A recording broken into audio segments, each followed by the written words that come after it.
아멘.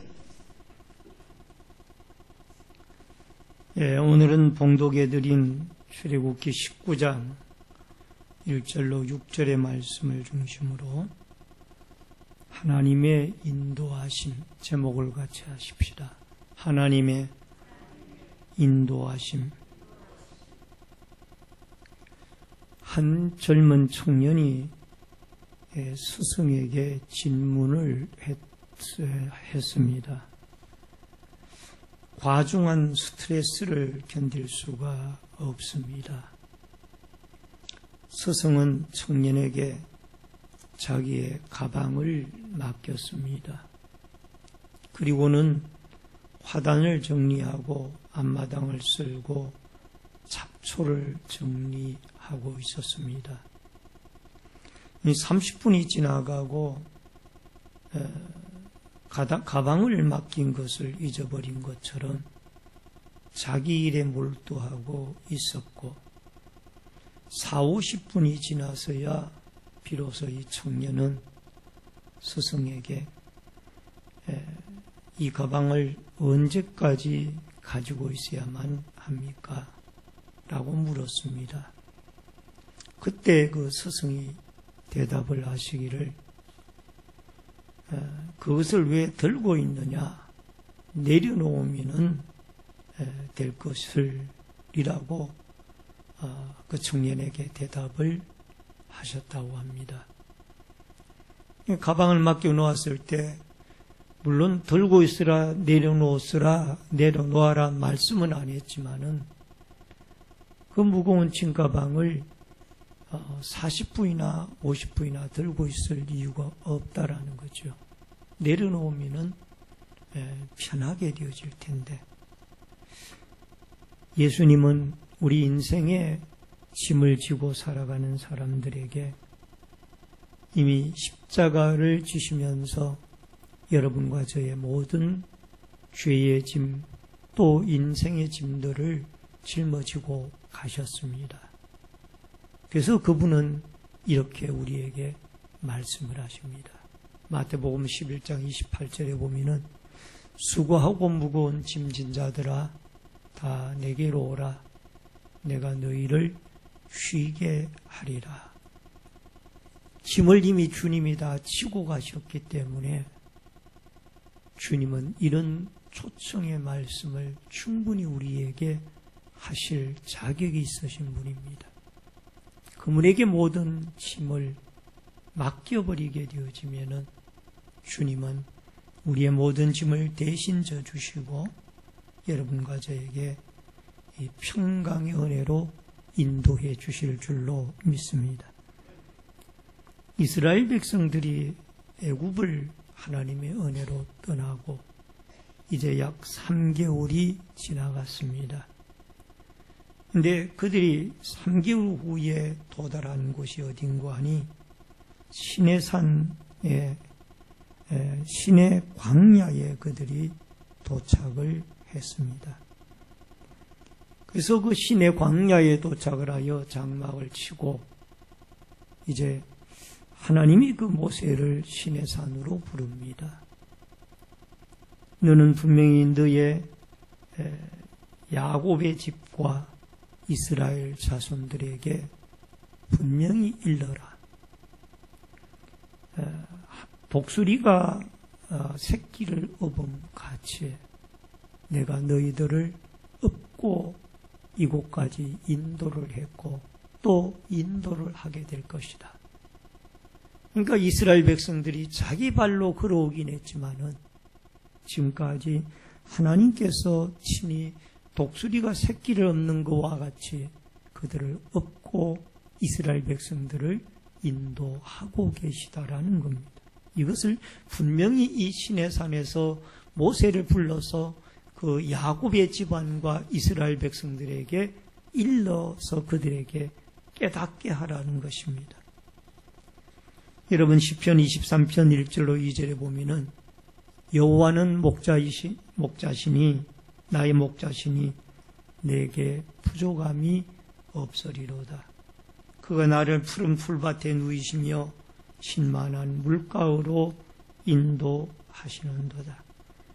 여러분, 애굽을 떠난 지 3개월 만에 시내산에 도착을 한 이스라엘 백성들, 그 백성들을 하나님은 인도를 하셨습니다.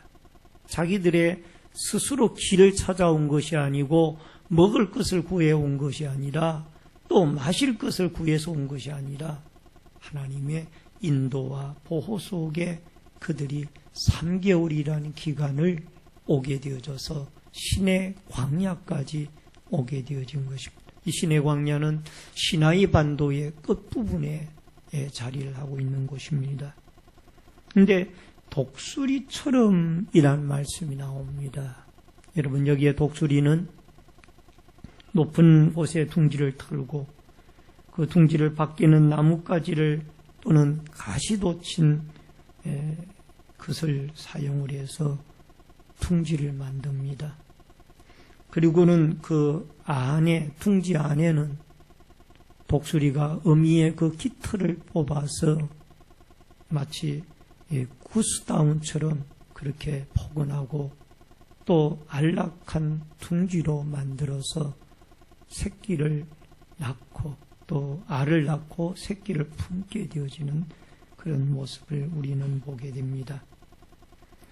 여러분, 그러다가 어느 정도 새끼가 성장을 하게 되어졌을 때에 자기의 날개 깃을 통해서 바람을 일으켜 그 솜털을 다 날려보내고 가시도 친 울타리를 그 둥지를 만듭니다. 그러면은 이 새끼 독수리들이 여기서 찌르고 저기서 찌르고 이 둥지가 자꾸 찌르더라고 말이에요. 그러다 보니까 이 새끼 독수리들이 피부가 단단한 피부로 굳어지게 되어집니다. 살갗이 굳은 구둥살이 배기면서 단단한 피부로 만들어지게 되어진다고 합니다. 그리고 독수리가 어느 정도 날개가 나고 날을 무렵이 되어지면은 애미 독수리는 그 새끼를 물어서 높은 공중에까지 올라가서 공중에서 떨어뜨린다고 합니다. 그러면 이 새끼 독수리는 땅으로 떨어지지 아니하려고 이 안간 힘을 다해서 날개짓을 하면서 그렇게 몸부림을 친다고 합니다. 그러면 또 애미 독수리는 떨어질만 하면 그 큰 날개에다가 새끼 독수리를 받아서 또 높은 창공으로 애미 독수리가 그 새끼 독수리 올라가서 또 훈련을 시킨다고 합니다. 이래서 그 애미 독수리는 새끼 독수리를 하늘의 왕자로 만들어버리는 이런 축복을 갖게 되어지는 것을 보게 됩니다. 마치 이 애미 독수리가 새끼 독수리를 훈련시키듯이 하나님도 이스라엘 백성들을 광야의 생활 가운데 훈련하시면서도 그들을 가장 안전하고 또 가나안 땅으로 가는 축복의 길로 인도하시게 되어지는 것을 보게 되어집니다. 오늘 여기에 이스라엘 백성들을 인도하시는 하나님의 인도, 우리를 인도하시는 하나님의 인도에 대해서 여러분과 제가 살펴보면서 같이 은혜를 나누기를 원합니다. 우선 첫 번째로 하나님의 인도하심입니다. 4절을 같이 읽겠습니다. 다 같이 읽습니다. 내가 애굽 사람에게 어떻게 행하였음과 내가 어떻게 독수리 날개로 너희를 업어 내게로 인도하였음을 너희가 보았느니라. 하나님이 독수리의 날개를 업은 것 같이 이스라엘을 인도하셨다라는 것을 말씀을 하고 있습니다. 여러분, 인도라는 히브리어는 보라는 단어로 표기를 하게 됩니다. 이 말은 들어가게 하다. 여러분, 이스라엘 백성들이 가나안 땅에 들어간 것은 자력으로 들어간 것이 아니라 하나님이 들어가게 하신 보호라는 단어가 우리에게 하나님이 그들을 인도하셨음을 알게 하고 있습니다.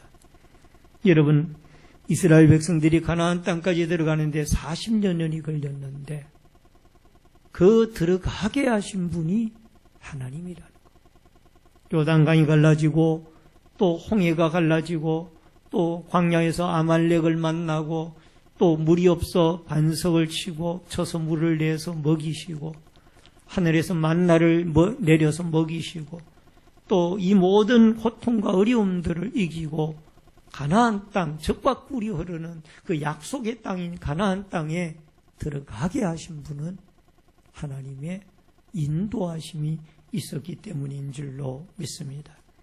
오늘도 여러분과 제가 천국에 들어가기까지 우리에게 수많은 하나님의 인도와 보호가 필요하다라는 믿음과 확신을 가지고 여러분과 제가 하나님의 인도와 보호를 받는 역사들이 있어지기를 바랍니다. 말씀하신 언약대로 하나님이 인도를 하셨습니다. 창세기 15장 13절로 16절에 보면은 여호와께서 아브라함에게 이르시되 너는 반드시 알라. 내 자손이 이방에서 계기되어 그들을 섬기겠고 그들은 400년 동안 내 자손을 괴롭히리니 그들이 섬기는 나라를 내가 징벌할지며 그 후에 내 자손이 큰 재물을 끌고 나오리라. 너는 장수하다가 평안히 조상에게로 돌아가 장사될 것이요 내 자손은 4대 만에 이 땅으로 돌아오리니 아무리 족속의 죄악이 아직 가득 차지 아니함이니라 하시더니 4대 만에 돌아오게 할지니라. 아브라함을 통하여 이미 약속한 그 언약의 약속대로 하나님이 이스라엘 백성들을 가나안으로 인도하신다라는 느헤미야 9장 7절로 8절에 보면은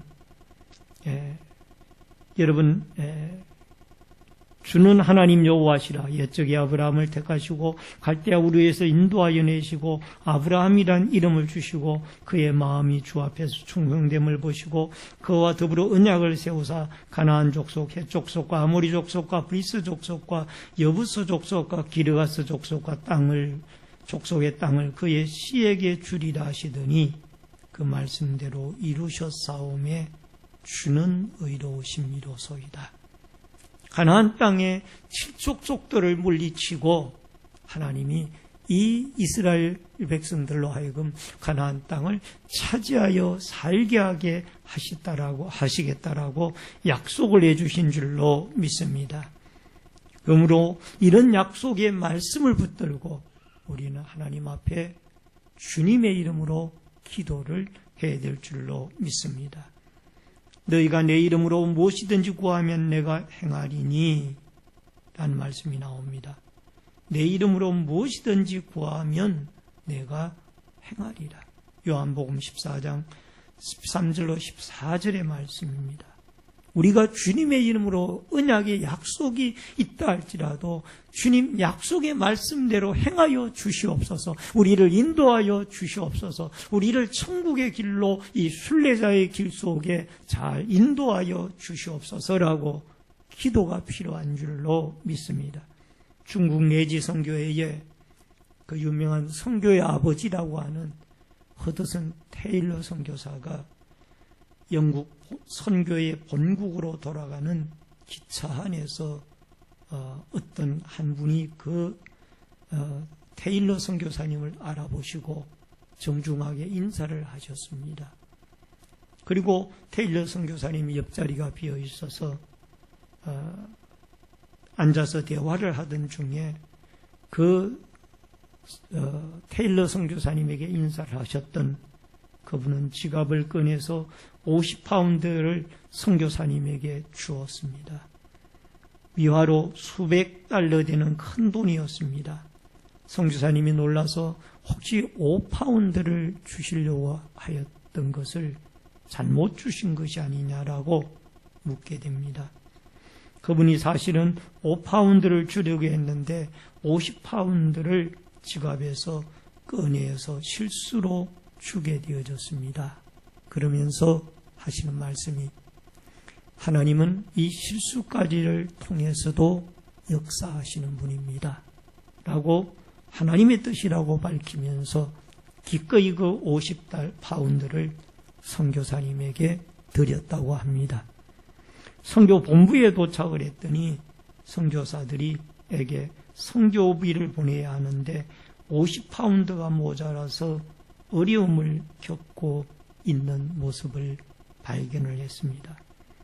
허드슨 테일러 선교사는 기차 안에서 있었던 일을 간증을 하면서 50파운드를 책상 위에 얹어놓고 하나님이 이렇게 기도를 들으시고 또 기차 안에서 이 선교 본부의 선교사들을 돕기 위해 필요한 50파운드를 준비해 주셨다라고 간증을 하게 되어졌습니다. 선교 본부에서 부르짖는 그 기도를 하나님이 듣고 응답하시며 인도해 주신 줄로 믿습니다. 마태복음 18장 19절에 진실로 너희에게 이르노니 너희 중에 두 사람이 땅에서 합심하여 무엇이든지 구하면 하늘에 계신 내 아버지께서 그들을 위하여 이루게 하시리라. 오늘도 하나님이 여러분과 제가 약속의 말씀, 우리를 천국으로 인도하시겠다라는 약속의 말씀이 있다 할지라도 구체적으로 우리는 예수 그리스도의 이름으로 하나님 아버지에게 이 일을 이루어 주시고 또 천국에 갈까지 우리를 인도해 달라고 기도하게 되어질 때 주님은 여러분과 저의 기도를 들으시고 응답하시게 되어질 줄로 믿습니다. 업어서 인도를 하십니다. 출애굽기 19장 4절에 보면은 내가 어떻게 독수리 날개로 너희를 업어 내게로 인도하였음을 너희가 보았느니라. 여러분, 업어라는 이 단어가 히브리 원어로 와예사라고 되어져 있는데 원형은 나사입니다. 나사의 칼, 미완성 1인칭 공성 단수형으로 이루어져 있어서 직경을 하면은 그리고 내가 들어 올렸다라는 뜻이 있습니다. 따라하십시다. 그리고 내가 들어 올렸다. 여기에 업어라는 이 말은 그리고 내가 들어 올렸다라는 말씀이 있습니다. 소중한 물건을 들어 올림과 같이 하나님이 업어라는 이 단어는 이 와예사라는 이 단어는 이 원형이 나사로서 들어 올리다라는 그런 의미가 있습니다. 여러분, 이스라엘 백성들은 하나님이 힘들고 어려워할 때 하나님이 들어 올려서 그들을 업어서 인도하셨던 분이 여호와 하나님이신 줄로 믿습니다. 동영상 하나를 보시고 계속해서 말씀을 나누겠습니다. 동행이라는 동영상 보시겠습니다.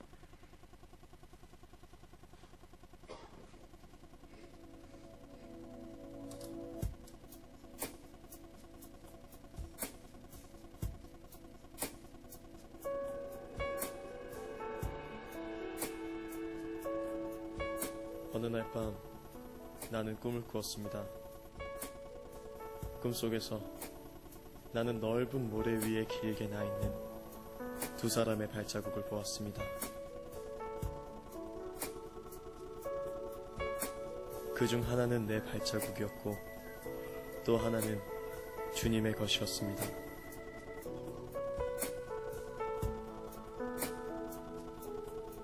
저 발자국은 네가 걸어온 인생의 흔적이란다.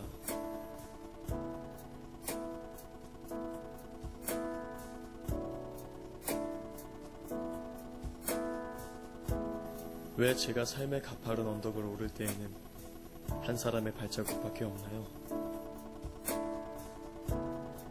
제가 가장 힘들었던 순간에 주님께서는 어디 계셨나요?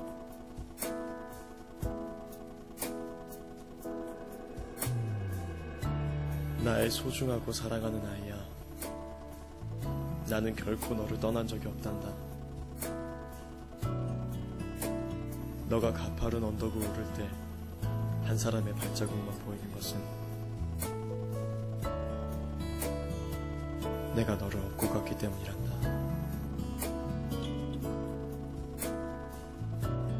저는 몰랐습니다. 지치고 힘들 때마다 늘 혼자라고 생각했습니다.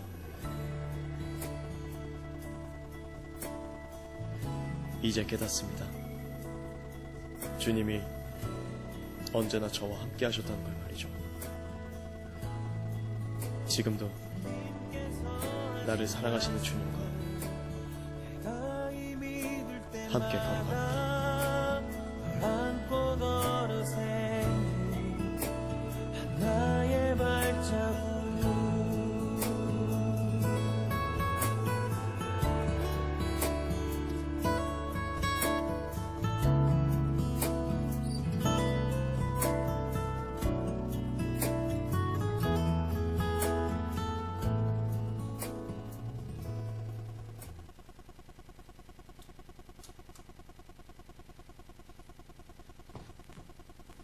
네, 동영상 동행을 통해서 많은 은혜를 받으신 줄 압니다.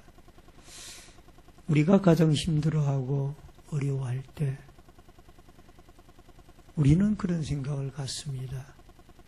주님이 계시다라면 내가 이 고통당하는 이 현장을 떠나가신 것은 아닌가. 이 동영상에 나오는 그 아이처럼 그런 생각을 가질 수 있어요. 근데 그게 아니라 여러분과 제가 힘들어할 때 주님은 우리를 업고 가시는 거예요. 그래서 두 개의 발자국이 모래 위에 나 있다가 발자국 하나가 줄어든 이유가 거기 있다라는 거예요. 우리를 업어주셨기 때문에. 주님은 우리와 늘 어떤 고통과 어려움 중에도 동행해 주시는 분인 줄로 믿습니다. 특별히 여러분과 제가 힘들어하고 버거워할 때 주님은 우리를 찾아와 주시고 또 우리의 마음에 위로를 주시고 또 우리의 마음에 용기와 소망을 주시는 분이 여러분과 제가 믿는 우리를 인도하시는 살아계신 하나님인 줄로 믿습니다. 요한복음 14장 18절에 내가 너희를 고아와 같이 버려두지 아니하고 너희에게로 오리라. 늘 주님은 하나님의 성령을 통하여 말씀을 통하여 여러분과 저와 동행하고 계시다라는 것을 잊지 마시고 늘 주님을 의지하고 믿음으로 그분을 바라보며 승리의 발걸음을 옮겨놓을 수 있기를 바랍니다. 여러분, 우리가 잘 알고 있는 복음송 가운데 이런 복음송이 있습니다. 날마다 숨쉬는 순간마다 내 앞에 어려운 일 보내 주님 앞에 이 몸을 맡길 때 슬픔 없네 두려움 없네 주님의 자비로운 손길 항상 좋은 것 주시도다 사랑스레 기쁨과 슬픔을 수고와 평안과 안식을 아멘. 인생은 어두운 터널을 통과하는 기차와 같습니다. 자동차와 같습니다. 자동차나 기차가 어느 어두운 터널을 통과할 때는 깜깜하여 아무것도 보이지 않습니다. 그러나 터널이 지나고 나면은 밝은 세상이 기다리고 있습니다. 여러분, 이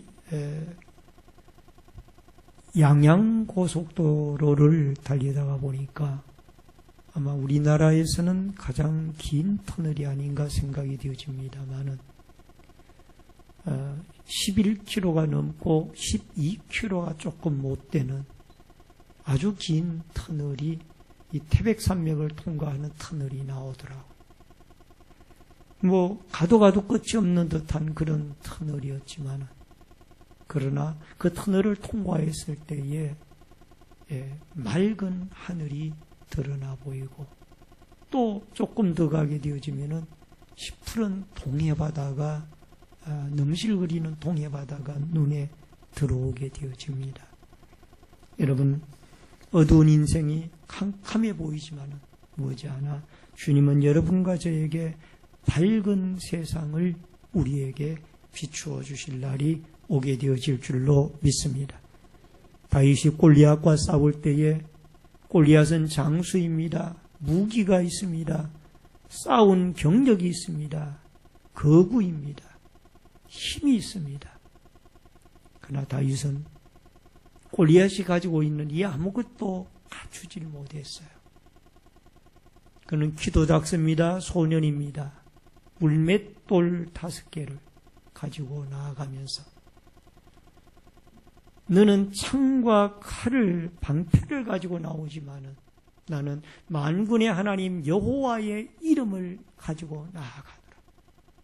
전쟁에 이기고 지는 것은 이 하나님의 손에 달려있다. 그러면서 만군의 여호와의 이름을 가지고 나아간다. 여러분, 전쟁은 여호와께 속한 것인저 그가 너희를 우리 손에 넘기시리라. 할렐루야. 사무엘상 17장 47절에 다윗은 분명히 이런 믿음과 확신을 가지고 물맷돌 하나로 거구인 이 블레셋의 적장 골리앗을 쓰러뜨리게 되어집니다. 믿음이 이기는 겁니다. 따라하십시다. 믿음이 이기네. 믿음이 이기네. 믿음이 이기네. 믿음이 이기네. 주 예수를 믿음이 온 세상 이기네. 여러분, 하나님의 능력, 인도하심, 또 주 예수 그리스도가 때마다 일마다 우리와 동행하시는 이 사실을 여러분과 제가 믿고 나아갈 때 우리는 분명히 승리할 수 있고 또 이겨나갈 수가 있는 줄로 믿습니다. 평안히 인도하십니다. 4절에 보면은 여러분 이스라엘을 안전하게 인도하시는 분인 것을 보게 됩니다. 너를 어번에게로 인도하였음을 너희가 보았느니라. 여러분, 갈 길을 알지 못했을 때에 광야에서 이스라엘 백성들의 구름기둥, 불기둥을 비추어서 그들에게 길을 안내하셨고, 물이 없었을 때에 반석을 쳐서 물을 내셨으며, 양식이 없어 굶주릴 때에 하늘 문을 여시고 하나님은 만나를 내리셨고, 고기를 먹고 싶어 하였을 때 메추라기 떼를 몰아서 200여만 명이 넘는 그 많은 사람들에게 고기를 먹이신 분이 하나님. 시편 61편 3절로 4절에 보니까 주는 나의 피난처시요 원수를 피하는 견고한 망대이심이니이다. 내가 영원히 주의 장막에 머물며 내가 주의 날개 아래로 피하리이다. 성경 주석가인 매튜 헨리는 하나님의 사랑을 끊을 수 없는 방어선이고 하나님의 능력은 무너뜨릴 수 없는 방어벽이다. 따라하십시다. 하나님의 사랑은 끊을 수 없는 방어선이고 하나님의 능력은 무너뜨릴 수 없는 방어벽이다. 아멘. 하나님의 이 위대한 능력과 인도하심을 여러분과 제가 믿고 오늘도 거친 이 파고와 같은 인생을 살아갈 때 하나님이 우리를 업어주시고 안전하고 평안하게 인도해 주신다라는 이 믿음의 확신을 가지고 여러분과 제가 승리하며 나아갈 수 있기를 바랍니다. 마지막으로 가치 존재에 대한 인정입니다. 5절로 6절에 보니까 세계가 다 내게 속하였나니 너희가 내 말을 잘 듣고 내 언약을 지키면 너희는 내 모든 민족 중에서 내 소유가 되겠고 너희가 내게 대하여 제사장 나라가 되며 거룩한 백성이 되리라. 너는 이 말을 이스라엘 자손에게 전할지니라. 여기에 소유라고 말씀합니다. 여러분, 소유는 세귤라라는 단어로 표현이 되어 있습니다.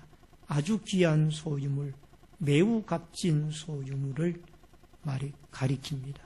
여러분과 저는 하나님의 예수 그리스도의 피로 값주고 사신 바 되어진 하나님의 재산 목록 1호인 줄로 믿습니다. 그리고 제사장 나라 코하님이라고 되어 있는 원형이 코헨입니다. 여러분, 우리는 이 하나님께 헌신하며 봉사하는 제사장들입니다. 그래서 타락한 세상에서 빛과 소금을 드러내서 안 믿는 사람들로 하여금 그리스도 앞에 나와 하나님을 섬기게 하는 매개처, 어떻게 보면은 여러분 중재자의 역할을 여러분과 제가 해야 될 줄로 믿습니다.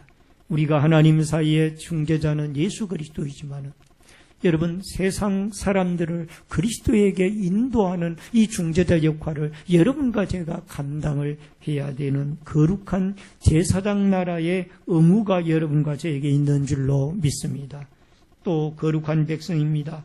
이 거룩함이란 말은 카도시라는 뜻인데 여러분 하나님께 속한 민족으로 믿음에 근거하여 활동하고 움직이는 사람들이라는 것.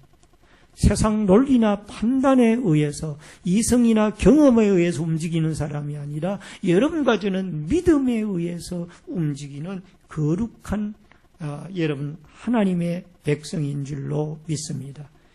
베드로전서 2장 9절에 그러나 너희는 택하신 족속이요 왕같은 제사장들이요 거룩한 나라요 그의 소유된 백성이니 이는 너희를 어두운 데서 불러내어 그의 기이한 빛에 들어가게 하신 이의 아름다운 덕을 선포하게 하려 하십니다. 오늘 여러분과 저는 하나님의 거룩한 백성으로 구별함을 받았습니다. 왕같은 제사장들입니다. 그러므로 택한 백성으로서 여러분 하나님의 소유되어진 사람들로서 이 어두운 세상에서 부름을 받았으니 우리 하나님의 거룩한 저 천성에 들어가기까지 하나님이 끝없는 인도와 보호를 여러분과 제가 믿고 또 고통스럽고 어려워할 때 내 혼자가 아니라 하나님이 여러분과 저를 업어주시고 주님이 우리와 동행해 주신다라는 이 믿음의 확신을 가지고 고난의 현장에서도 우리의 능력자이신 하나님을 믿음으로 바라보고 의지하고 또 늘 우리와 동행해 주시는 십자가를 지시고 우리의 구세주가 되신 중보자가 되시는 예수 그리스도와 성령과 말씀으로 주님과 동행하며 여러분과 제 남은 인생의 여정들 순례자의 길을 여러분과 제가 영적인 가나안 땅인 천국에 들어갈 때까지 승리하며 나아갈 수 있기를 주의 이름으로 축원합니다. 축원합니다. 기도하겠습니다.